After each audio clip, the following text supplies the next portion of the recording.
8 को 1 साल हुए मोदी साहब को आए हुए।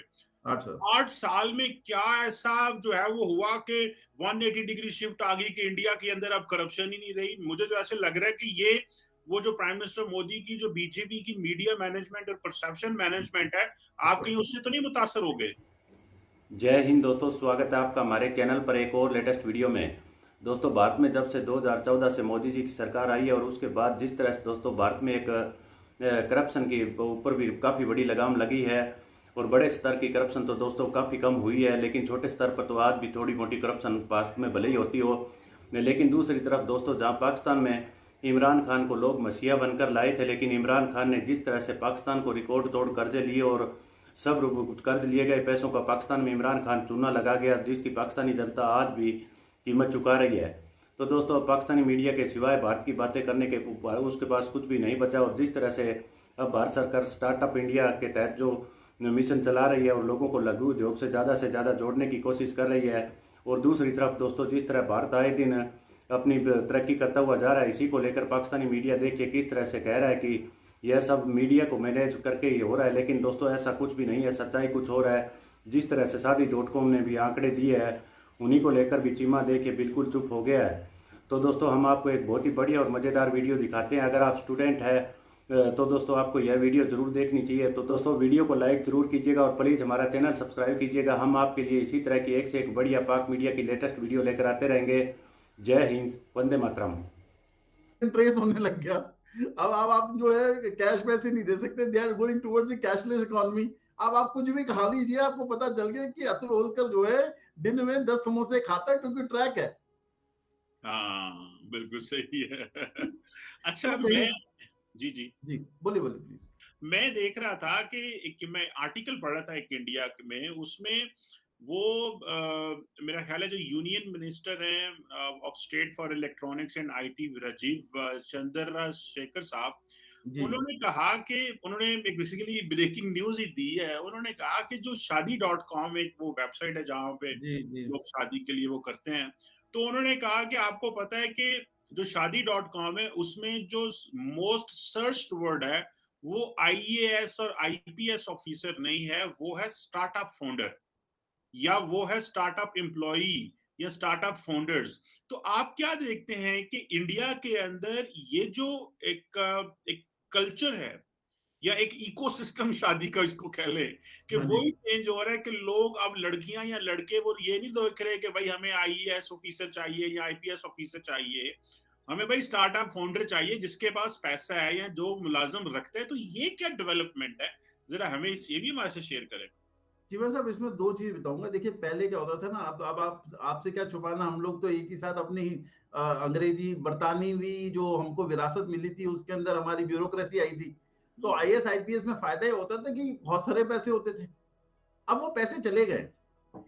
अब यहाँ पे वही लोग हैं जो कि आप समझिए कि लेटरल एंट्री है आईएएस आईपीएस में।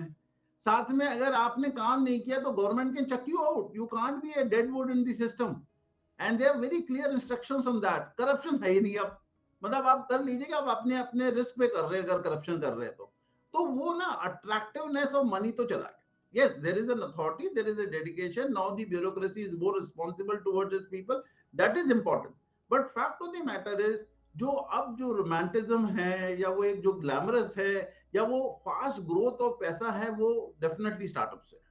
मैं आपको बताता हूं, जैसे हायरिंग में होती है हमारे यहाँ कॉर्पोरेट की, तो पहले क्या होता था चीमा साहब, अगर आपके यहाँ 3 महीने 4 महीने का भी गैप आ गया ना आपकी नौकरी में, आपने एक कंपनी से दूसरी कंपनी में जंप किया, तो वो बड़ा क्वेश्चनेबल सा होता था कि आपने क्या किया। लेकिन अगर अब लोग कोई लिखते हैं कि मैंने अपना स्टार्टअप स्टार्ट किया और 2 साल लगाने के बाद नहीं बना और मैं वापस जॉब में आ गया, तो it is welcome. In fact now it is being seen very positively that you have enough of risk taking capabilities and you learn much faster in the startup. So देखिए वो पूरी जो सोच है ना वो बदल रही है और बहुत तेजी से बदल रही है। बिल्कुल ठीक है। तो आप क्या समझते हैं, आपने एक बात की करप्शन है ही नहीं है, करप्शन हो ही नहीं रही। मैं इन चीजों को टेक्निकली ये तो सवाल मानने में आता नहीं है कि करप्शन हो ना, क्या ये मीडिया मैनेजमेंट नहीं है प्राइम मिनिस्टर मोदी की या परसेप्शन मैनेजमेंट नहीं है उनकी? आप देखें ना, 7-8 साल हुए मोदी साहब को, 8 साल तो नहीं, हाँ 8 को 1 साल हुए मोदी साहब को आए हुए। 8 साल में क्या ऐसा जो है वो हुआ कि 180 डिग्री शिफ्ट आ गई कि इंडिया के अंदर अब करप्शन ही नहीं रही? मुझे तो ऐसे लग रहा है कि ये वो जो प्राइम मिनिस्टर मोदी की जो बीजेपी की मीडिया मैनेजमेंट और परसेप्शन मैनेजमेंट है, आप कहीं उससे तो नहीं मुतासर हो गए? नहीं जीवा साहब, मैं बहुत कम लोगों से मुतासिर होता हूँ, आपसे जरूर हुआ हूँ। नहीं, ठीक है, नहीं। ये मैं आपको ये बताता हूँ कि देखिए क्या है। अब जैसे मैंने आपको कबाब का बताया, हो सकता है मेरी बीवी ने मुझे आज 2 कबाब खाने को बोला, मैंने 3 खा लिए, उसको बताया नहीं मैंने। लेकिन वो बहुत स्मॉल स्केल पे है। जो लार्ज होता था ना कि कभी डिफेंस प्रोक्योरमेंट हो रही है, आपने राफेल खरीद लिया और उसके अंदर बिलियंस ऑफ डॉलर्स खा लिए, वो टॉप से जो है ना वो खत्म हो गया। वो एक एग्जाम्पल जो है अक्रॉस दी स्टेट्स वो जाता है। जहां जहां बीजेपी के स्टेट्स है, इतना तो मैं आपको बताता हूं कि वहां तो डर का माहौल है। ठीक है, अब छोटा मोटा अगर दरोगा वहां पे बैठ के कुछ हो रहा हो तो I am not saying that it is, हम एकदम ही एक दिन में पायस हो गए और मोदी जी से डर गए और लोगों ने कहा कि जी ऐसा नहीं होगा। ऐसा नहीं है। लेकिन जो एक लार्ज स्केल पे एक नॉर्म था। अब आप देखिए, अगर आपने किसी क्लरिकल स्टाफ से मिलना नहीं है, किसी बाबू के पास जाना नहीं है, आपने अपने फॉर्म्स भरने हैं, आपको कोई अप्रूवल नहीं चाहिए। आईटी में आपके नाम का भी पूरा को हाइड किया जाता है, आपको आईटी का बाबू डायरेक्टली आपको नहीं अप्रोच कर सकता। सारी चीज डिजिटलाइज हो जाती है ना चीमा साहब, तो वो बहुत फर्क करती है। पहले क्या होता था, when you had to go to the government office, you had to stand in the line, then the palming of the greasing the palm used to be a very normal thing. कि आपको अपनी line को तेज कराना है तो आप वहां पहुंच गए आगे, जब आपने जाना ही नहीं है। मुझे तो पता ही नहीं कि मैं बैंक में कितने साल पहले गया था। मुझे यही नहीं मालूम कि मेरी इलेक्ट्रिसिटी का बिल तो ऑनलाइन पेमेंट होता है। और वो भी अब चिप लगी हुई है, तो जो चिप लगी है मीटर के अंदर उसका मेरे को रीडिंग मिल जाती है। हर चीज तो ऑनलाइन है। इतनी ज्यादा, और उससे ना जो ह्यूमन इंटरेक्शन है ना चीमा साहब, देखो आदमी मतलब इतनी आसानी से तो हम बदलेंगे नहीं चीमा साहब, आप ये समझ लीजिए। लेकिन अगर आप वो गैप कवर कर दें जहां की डायरेक्ट मीटिंग ही नहीं है, तो आप कंपैरेटिवली बेटर हैं। अच्छा, एक आप बार बार बात कर रहे हैं और बात कर रहे हैं जी के आईटी टेक्नोलॉजी, लोग पढ़ लिख गए, ये हुआ वो हुआ। कल साहब, आप क्या समझते हैं कि ये जो सारी की सारी गेम है, ये अगर इसका ताल्लुक जो है वो तालीम से है, तो इंडिया के अंदर तो बहुत सारे लोग तो पढ़े नहीं है। अगर 60%, अगर आपका जो लिटरेसी रेट है अगर 60% या 65% है, तो इट मीन्स के एक बहुत बड़ा हिस्सा जो है इंडिया की आवाम का, आबादी का, वो तो इस सारे प्रोसेस से बाहर रह गया। तो इसके लिए ये क्या चीज है, मतलब इसको कैसे मेन स्ट्रीम करेंगे? क्योंकि बहुत सारे मैं देख रहा था, आई थिंक एक उसके ऊपर था, I think Asia development bank की रिपोर्ट थी किस पे के there is a large section of Indian population which is living on a $2 or $3 a day. ठीक है, so it means there is a lot of poverty as well. तो ये जो आईटी बार बार है, इसको एक बहुत बड़े तबके को तो फायदा होता है, बहुत सारे लोगों को अपॉर्चुनिटीज भी मिलती हैं, लेकिन वो जो लेफ्ट आउट तबका होता है वो कैसे मेन स्ट्रीम होता है, या उसके लिए क्या पे चैलेंज रहते हैं?